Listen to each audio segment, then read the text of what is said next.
Assalamualaikum warahmatullahi wabarakatuh.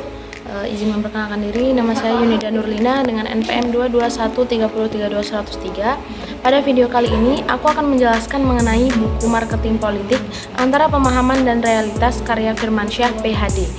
Buku ini merupakan salah satu karya penting yang mengkaji penerapan konsep pemasaran di dalam dunia politik. Dalam buku ini, penulis menjelaskan bagaimana prinsip-prinsip marketing yang biasa digunakan dalam dunia bisnis dapat diterapkan untuk memenangkan persaingan politik. Buku ini memadukan teori dan juga praktik, sehingga menjadi panduan yang relevan bagi akademisi, politisi, dan juga praktisi politik.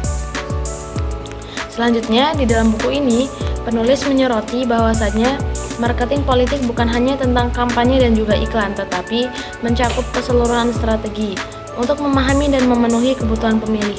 Dalam konteks ini, rakyat tidak lagi diposisikan sebagai objek yang pasif, tetapi sebagai subjek yang aktif yang aspirasinya harus dipahami secara mendalam.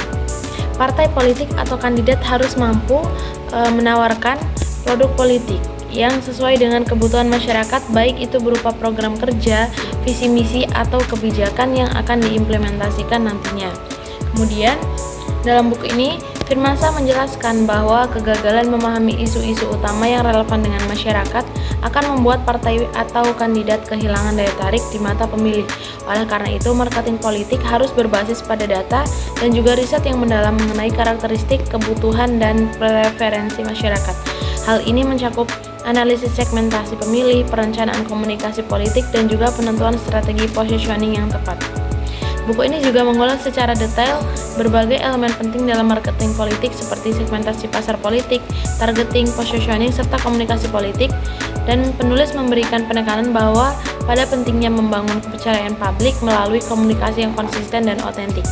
Dalam pandangannya, strategi marketing politik yang efektif harus dilakukan secara berkesinambungan, tidak hanya menjelang pemilu tetapi sepanjang waktu untuk menjaga hubungan dengan masyarakat. Dalam bab tertentu, penulis ini memberikan contoh konkret mengenai bagaimana strategi marketing politik ini diterapkan dalam kampanye-kampanye di Indonesia. Contoh ini membantu pembaca memahami bagaimana teori diterjemahkan menjadi praktik di lapangan. Selain itu, penulis juga membahas dilema etis dalam marketing politik seperti manipulasi informasi atau penggunaan teknik yang dapat merusak integritas dari politik di Indonesia. Salah satu kontribusi penting dari buku ini adalah upaya untuk menjabatani kesenjangan antara teori marketing dengan realitas politik. Firmansyah menyoroti bahwa marketing politik seringkali diwarnai oleh kritik, terutama karena dianggap terlalu berorientasi pada citra dibandingkan substansi. Namun ia menekankan bahwa marketing politik yang ideal adalah yang mampu menggabungkan keduanya, yaitu menggabungkan citra positif sambil tetap memberikan substansi yang bermanfaat bagi masyarakat. Melalui buku ini, Firmansyah memberikan pandangan bahwa politik modern membutuhkan pendekatan yang lebih strategis dan juga profesional. Para aktor politik diharapkan memahami dinamika masyarakat yang semakin kritis dan beragam, sehingga mereka dapat menyusun strategi yang relevan dengan konteks sosial politik. Buku ini menjadi sumber inspirasi dan referensi bagi siapa saja yang ingin memahami bagaimana pemasaran dapat menjadi alat untuk memperkuat demokrasi dengan syarat dilakukan secara etis dan juga bertanggung jawab.